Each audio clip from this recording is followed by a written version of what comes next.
Hello les Illustros et bienvenue dans ce bonus de l'épisode d'Enfants du cinéma hors série centré sur Mission Impossible The Final Reckoning que j'ai enregistré avec ma maman. Normalement, à la fin de ce podcast, il devait y avoir une partie bonus où mon ami Baptiste venait et donnait son avis sur Mission Impossible 8. Il avait déjà donné son avis sur Mission Impossible 7 lors du podcast dédié à Mission Impossible 7. Mais je me suis dit que pour Baptiste et sa visibilité, ça serait plus malin de créer un petit podcast à côté du gros podcast dédié entièrement à la vie de Baptiste. Bien entendu, je n'ai pas effectué ce choix tout seul, j'en ai parlé avant à Baptiste qui était entièrement d'accord et donc maintenant je vais me taire et place à la vie de Baptiste sur Mission Impossible The Final Reckoning. Encore un grand merci à toi Baptiste d'avoir accepté de participer. N'oubliez pas que tous ces réseaux se trouvent en description, n'hésitez pas à aller le suivre dessus, ce qu'il fait c'est absolument génial. Voilà, je me tais pour de bon, place à toi, Baptiste.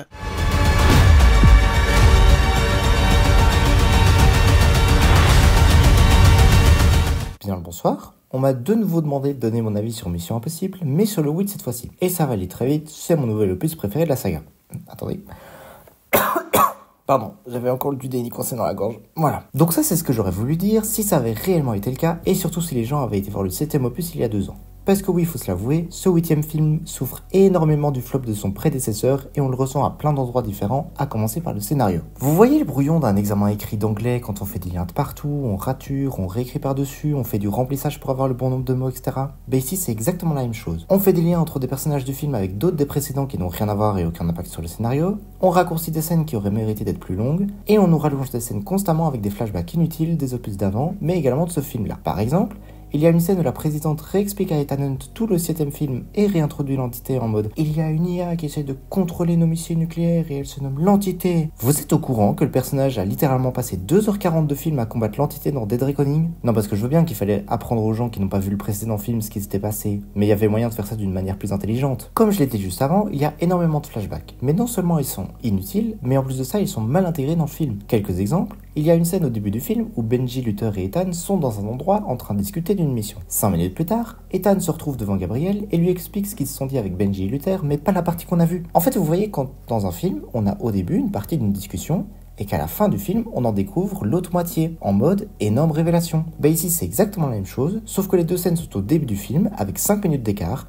et que la première scène entre Benji, Luther et Ethan paraissait finie. Genre, la discussion était finie. Pourquoi ne pas avoir montré le reste directement ? Sinon, il y a des flashbacks mal intégrés qui coupent d'une manière pas du tout satisfaisante une discussion entre des personnages. Je pense notamment à l'échange entre Ethan et Jasper, le flic de la CIA. Niveau mise en scène, c'est la première fois que je ne retiendrai aucun plan hors scène d'action des 4 films de Macquarie. Jusqu'à maintenant, il avait réussi à avoir des plans travaillés, même dans les scènes de dialogue, mais là, je sais pas ce qui s'est passé, mais il y a eu une énorme chute de qualité. Alors, certes, il y a encore certains plans de caméra penchés comme dans le 7ème film, mais ils sont bien plus jolis dans Dead Reckoning. C'est pas moche en soi, mais c'est juste beaucoup moins marquant. Heureusement, il y a encore les 2 scènes d'action pour qu'il puisse montrer à quel point il a encore des idées. Il arrive à mettre la caméra dans des endroits complètement fous, comme sur l'aile ou près des roues d'un avion, il retourne la caméra sur elle-même dans le sous-marin, etc. Il y a même des plans très claustrophobiques à certains moments. Et justement, parlons-en des scènes d'action. Comme je viens de le dire, il y en a 2 principales dans le film. Et on va commencer par la moins intéressante, c'est-à-dire celle avec les avions. C'est simple. Vous reprenez la scène finale de Fallout avec les hélicoptères, mais vous enlevez toute la tension et vous doublez les acrobaties de Tom Cruise. Alors oui, j'étais évidemment impressionné par le fait que Tom Cruise ait vraiment fait toutes ces cascades lui-même, là il n'y a aucun doute. Mais j'ai trouvé qu'il réussissait trop facilement ce qu'il voulait faire. Vous voyez dans Fallout, il y a ce moment où Ethan rate son coup pour monter sur l'hélicoptère et se rattrape au dernier moment à la cargaison que l'hélico transporte.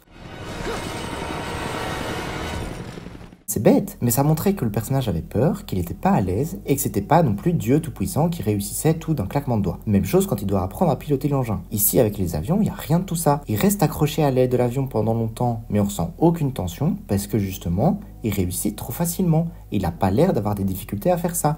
Donc on est beaucoup moins investi, et ça c'est dommage, parce que c'est non seulement le climax du film, mais également celui de la saga. Heureusement que la scène du sous-marin est là pour remonter le niveau du film. La tension se fait ressentir dès le début, et le stress monte crescendo sans jamais s'arrêter. Entre les missiles, l'eau qui monte ou encore l'hélice du sous-marin, chaque détail est un danger potentiel, et ça pendant 10 minutes. Certains voudront dire que c'est une redite de la scène de plongée de Mission Impossible 5, mais je suis pas totalement d'accord. Dans Rogue Nation, le stress venait du fait que Ethan devait retenir sa respiration, et devait mettre la carte jaune à temps pour que Benji puisse passer le système de sécurité sans se faire arrêter. Ici, c'est plus une histoire de combinaison qui ne tient que 10 minutes, et le danger vient surtout du sous-marin en lui-même. Et cette fois, Ilsa ni personne d'autre d'ailleurs n'est là pour le sauver. Et puis la scène est largement mieux foutue que dans le 5, on va pas se mentir. Pour parler des personnages, malheureusement ceux-ci sont pas super bien écrits. Déjà, il y en a la moitié qui n'ont aucun développement, alors que le 7ème film leur promettait un avenir ultra intéressant. Je pense notamment aux personnages de Dega, Grace ou encore Jasper. Il y a des acteurs qui font plaisir à voir, comme Nick Offerman ou Tramell Tillman, mais bon, c'est pas leurs personnages qui vont sortir du lot non plus, quoi. Il y a le trio principal qui, pour le coup, fonctionne très bien, encore heureux, j'ai envie de dire, mais il y a quand même plusieurs déceptions. Il y a d'abord Paris, le personnage de Pomme Clémentieff, qui nous joue une Nebula dépressive qui répète sans cesse des phrases inutiles en chuchotant. À la rigueur, elle a une petite évolution à la toute fin, mais sinon elle ne fait que répéter le scénario encore et encore et encore, ce qui est d'ailleurs aussi un énorme défaut du film, le fait que le scénario soit surexplicatif et qu'on nous répète sans cesse la même chose. Il y a ensuite le personnage de Gabriel, qui lui, je ne comprends pas pourquoi on l'a rendu débile comme ça. Il y a le fait qu'il est devenu vraiment dépassé par les événements, et surtout avec la fin du set, et son alliance avec l'entité, je comprends pourquoi il est devenu comme ça, mais pas débile de service à ce point. Et puis on le fait venir au début, puis disparaît pendant 3 quarts du film, puis revient à la fin, enfin, ça n'a aucun sens, autant de pas l'intégrer dans le film tout court. Et enfin, il y a l'entité, qui elle, autant dans le set, elle était le point central qui faisait que tout le monde pétait un câble, autant là c'est juste un compte à rebours tout au long du film qui ne fonctionne même pas tellement il est mal géré en termes de montage. Enfin, je vais rapidement parler de la BO qui est un point assez bizarre à aborder. Quand je suis sorti de la salle de cinéma, je m'étais fait la réflexion que c'était dommage qu'aucune musique n'avait été mise en avant dans le film, qu'aucune ressortait, comme dans les précédents. Mais quand j'ai écouté l'album, en fait il y a plein de musiques cool, c'est limite l'une des meilleures BO de l'année. Donc autant je suis content que la BO en elle-même ne soit pas un point négatif, autant le fait qu'elle ressorte aussi peu dans le film, ça me dérange, car elle méritait d'être bien plus mise en avant.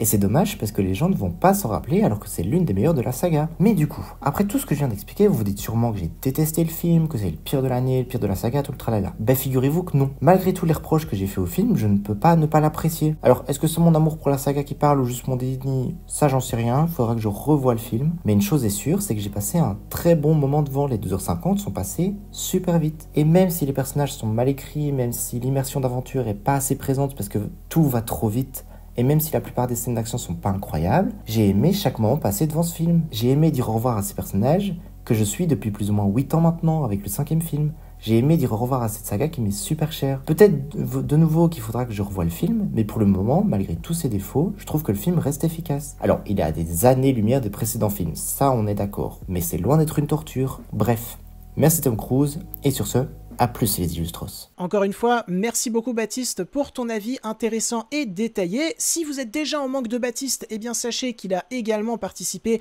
à l'épisode d'Enfants du cinéma hors série centré sur Mission Impossible Dead Reckoning, mais également tous les autres opus de la saga. Je suis revenu en détail sur l'intégralité de la saga. Et si après tout ça, vous êtes encore en manque de la saga Mission Impossible, eh bien je viens de sortir un épisode d'Enfants du cinéma hors série centré sur Mission Impossible The Final Reckoning. Je l'ai enregistré avec ma maman, c'était super cool, on a bien pris le temps de parler de chaque point important. Tous ces épisodes hors série sont bien évidemment toujours disponibles sur la chaîne, ils sont imagés, ils sont chapitrés, bref, vous avez de quoi vous faire plaisir en ce qui concerne l'univers de Mission Impossible, en ce qui concerne Tom Cruise, parce que Tom Cruise, il est quand même beau. Bref, n'oubliez pas de vous abonner au réseau de Baptiste qui sont tous disponibles en description, il fait vraiment du très bon contenu sur le cinéma. Maintenant, on s'en va côtoyer d'autres univers et on vous dit salut les Illustros.